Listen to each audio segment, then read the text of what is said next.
Hey, what's up, everybody? Ryan Selleck from Young Officers on Fire.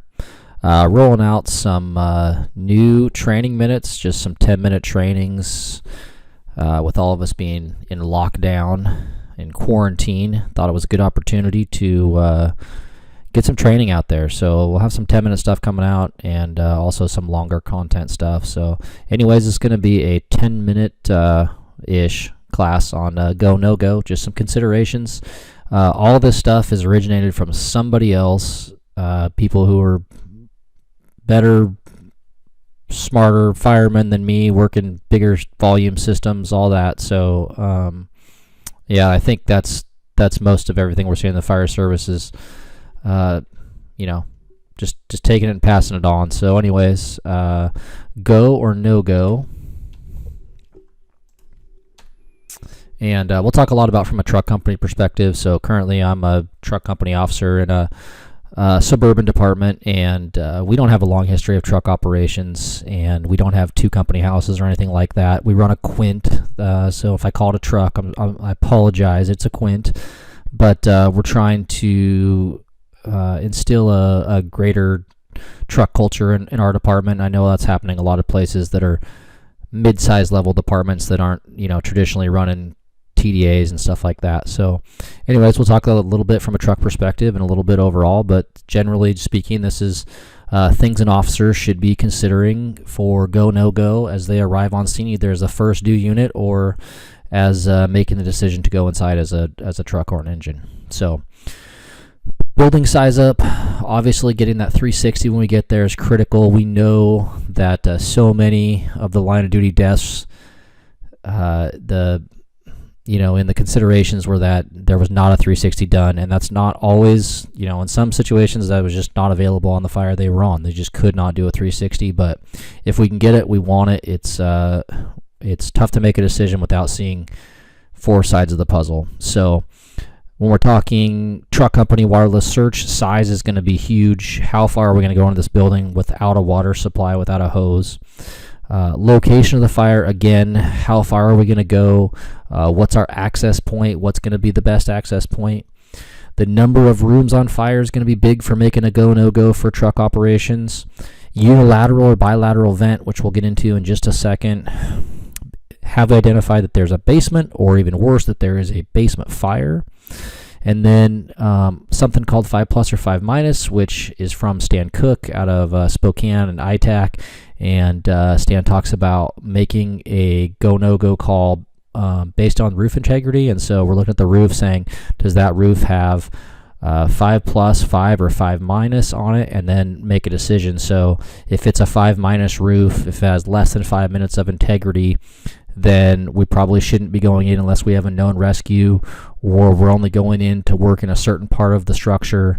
But we need to identify where we're at with that, whether we're going to put people under or on top of the roof. So, flow paths were invented in 2007, and they will kill you. That's a joke, obviously. So, a lot of stuff has come out about flow paths, and there's a lot of good information. The fire service, as usual, has taken it and ran with it, went too far. Now we have people who are afraid of flow paths. We need to understand flow paths. We need to understand when flow paths are usable to our advantage and when they are dangerous for us. So we'll just briefly talk about that as we're doing our 360 size up. We're going to be looking for whether we have a bidirectional or a unidirectional flow path. So we'll just kind of talk about these three right here. Again, this is a quick cursory training, so if I miss something, I apologize. It's not supposed to be an in-depth dynamics course, but right here we're looking at a bidirectional flow path, equal height and openings. So this is potentially a room that's vented out of one side. We open the door, so we're getting oxygen in both places. The fire's essentially in the middle of the house. It's going to start drawing towards one or the other, but we're getting oxygen in and exhaust out. Now, if the fire's over here, likely this is going to create a unilateral flow path, as we see over here, which we'll talk about in a second. But if the fire's in the middle, it can definitely draw from both sides. But anyways, this is totally safe. We work in these all the time, no big deal. So down here at the bottom, we're looking at a bilateral, bidirectional flow path. So we open the door. Again, this is how we size up our go no go. We have a good intake, good exhaust. That's great. That's bread and butter for us.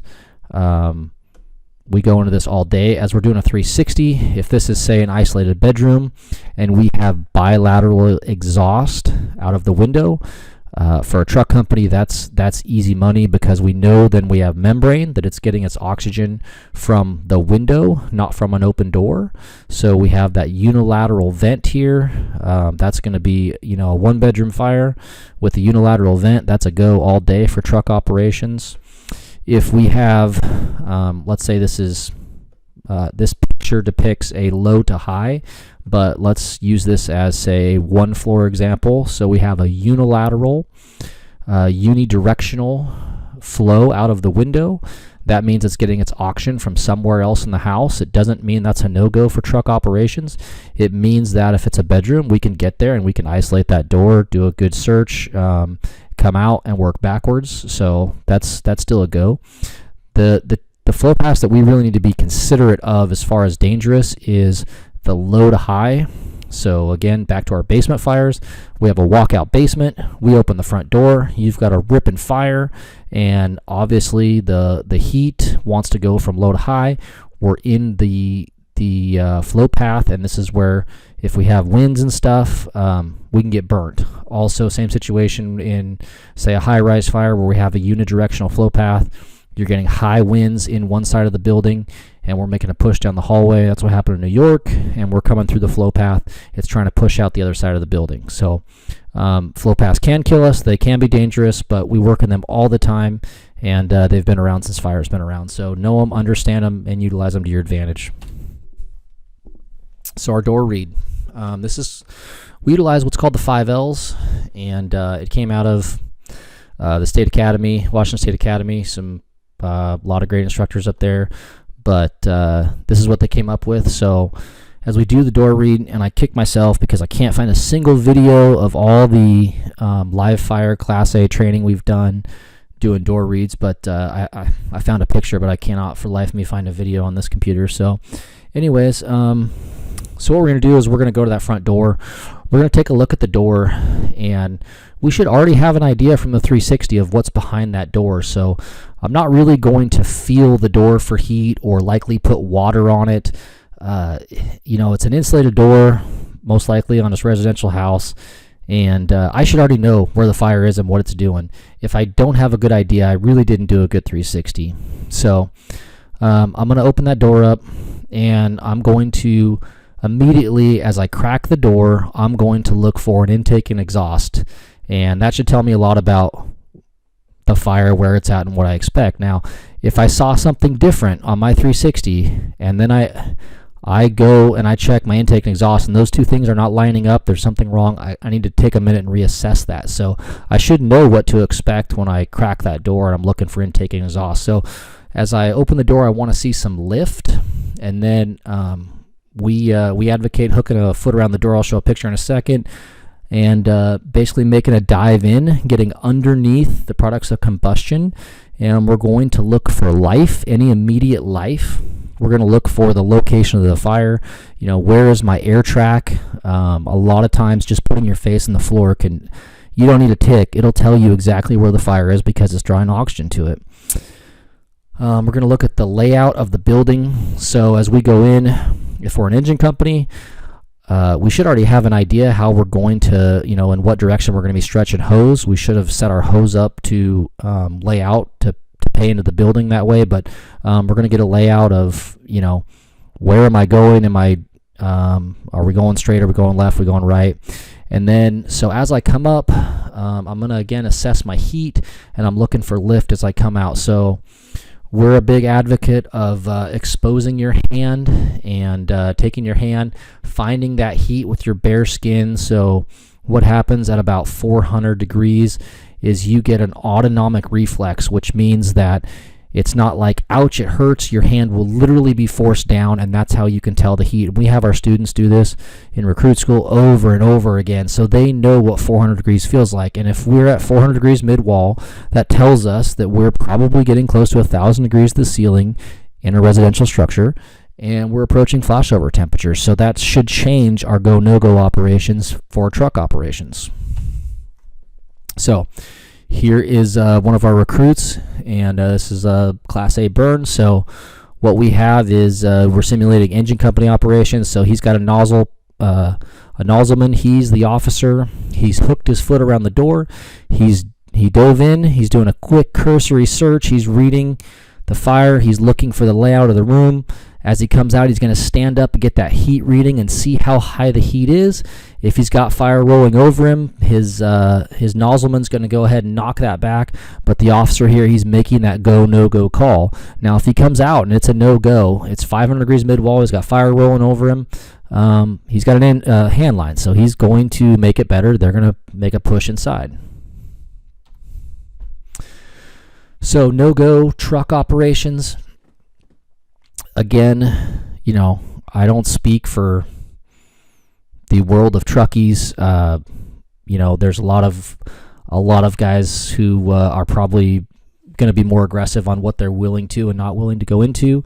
A lot of the stuff was taken from some awesome truck guys who have a lot of work under their belt, 30 plus years, and so I've just taken their stuff and combined it with other people's stuff. And anyways, this is what we are considering for our no-go for truck operations. So again, that 500 degrees mid-wall, if we find it 4 to 450 with our hand, we're going to know if you're at 4 feet up, then you're mid-wall, you're going to be 1,000 degrees to the ceiling. You're talking about going into a room with flashover.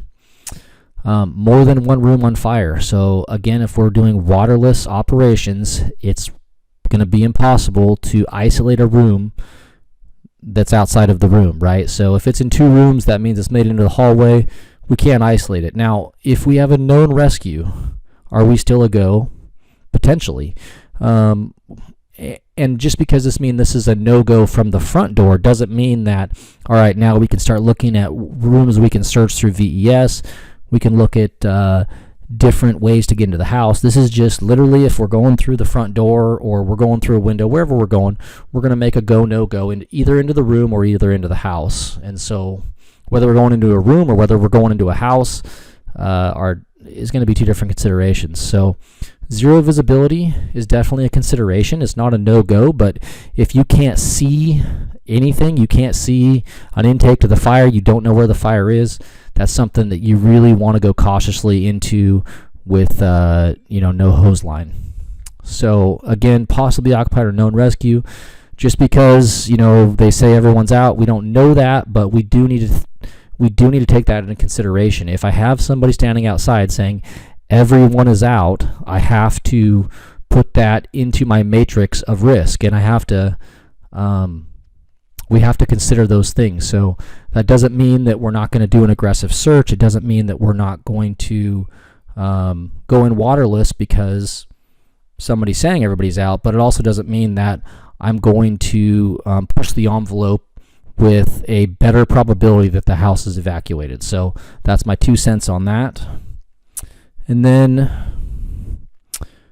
rapidly changing environment.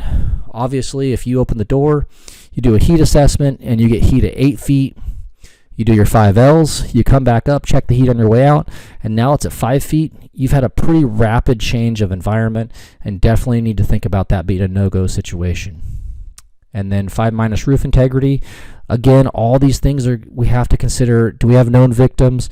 Do we have unknown victims? Do we know where the victims potentially are? Do we have an engine that's stretching line behind us? Are they 5 minutes out? All these things have to be considered for truck operations.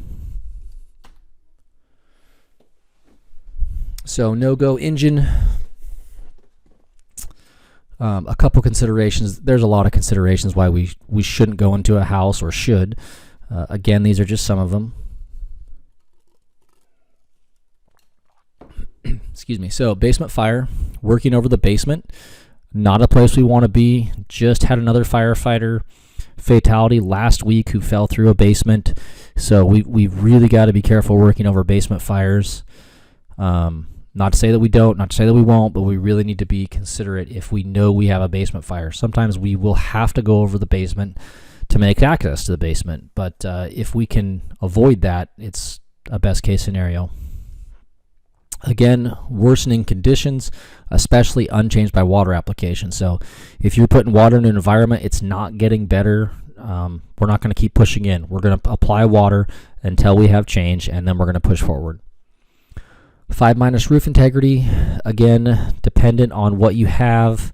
If you have 5- roof integrity, but you're getting a quick knock on the fire, then it might be a go situation. But just if we have 5- roof integrity, we're likely not going to put a crew on the roof. I'm a big proponent of if we're putting a crew under the roof, we should by all means be putting a crew on the roof to ventilate. If you're saying the roof is unsafe to be on, you're saying it's unsafe to be under. In my opinion, those are the same thing. So to send crews inside and then say the roof is not safe for a truck company to be on, I think we're missing that. We're missing something there. So and then entering a low to high flow path on the high side. So again, that that walkout basement, the basement doors have failed, and we're attacking the fire from the first floor working down.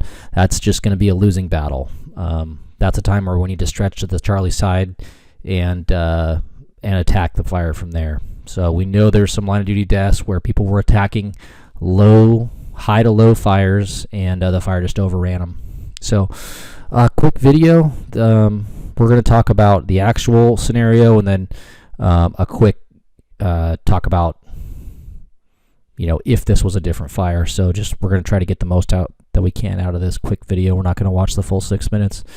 So we pull up, we're going to do a quick 360. So we are going to right here, we're just going to assume that this is a different fire. So same building, and this is going to be our origin of fire, which is not the case in this scenario. But we're just going to assume this is the case. We're talking truck company operations. So we pull up. We've got smoke barreling out this window. Medium dark gray smoke, medium high pressure. We got a door right here. Unknown if it's occupied. Is this a no-go for a truck? Looking quick, grabbing two sides. The rest of the 360 obviously is going to tell us something different on this actual fire, but if we're just in this scenario saying that we have a fire, I got a window here, I got a window here, I'm assuming this is some sort of front living room area as you walk in. So can we isolate this fire? No, we can't. But can we go in and get a quick knock and get a search and work backwards while the engine companies stretching their hose in? Yes, we can.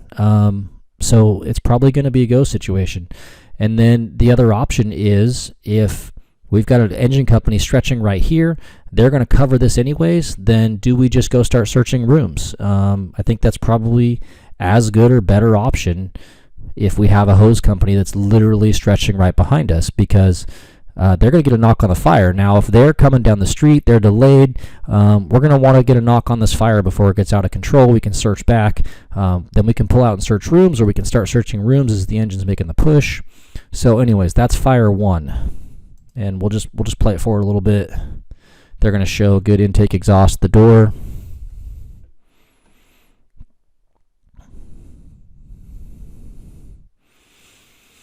Okay, so here we go. This is what we're talking about earlier. We have a good intake, a good exhaust. In this scenario, this is a go for a truck. I'm guessing it's not 500 degrees mid-wall. So that's scenario one. All right, so now we're going to get into what is actually happening here, and this is why we do 360s. Because the fire is not in that room to the left. So we got some dirty pressurized smoke. Medium velocity, nothing crazy.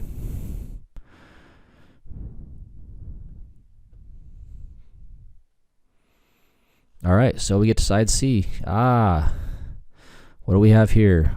The bulk of the fire, a unilateral flow path, so it's drawing oxygen now from the door we opened, which is great. This is what we want for an engine company operation, is we're going in the intake and we're pushing towards the exhaust. So why is it that you have smoke pushing back out the front door? Right there, we got smoke coming out. So why is that if we have a unilateral flow path?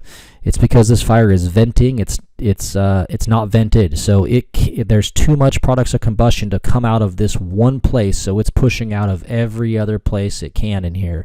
So, but we still have that unilateral intake to exhaust. So this is an awesome engine fire. We make a push, Alpha to Charlie, we knock this thing out. From truck company operations, now we're looking at windows. If this is what I find on my 360, I am not gonna make a go situation with a waterless surge into this house unless I have a high probability that there's a victim or an unknown situation. There's a lot of fire in there. So I'm going to start looking at what can I search? What is searchable? So we've got good bedrooms here. These are clearly currently searchable. Looks like we got a bedroom up here searchable. This looks like a potential bathroom. We do have a basement. So one of the things that we need to consider right out of the gate is this a fire that started in the basement and moved up? It doesn't look like it. We've got light wispy smoke down here. The bulk of the fire and fire gases are up here, so it does not look like we have a fire beneath us.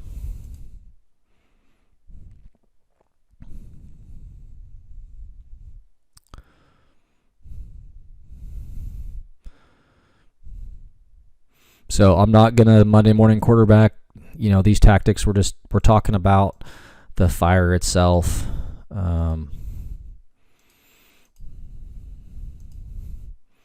So it ends up rapidly continuing.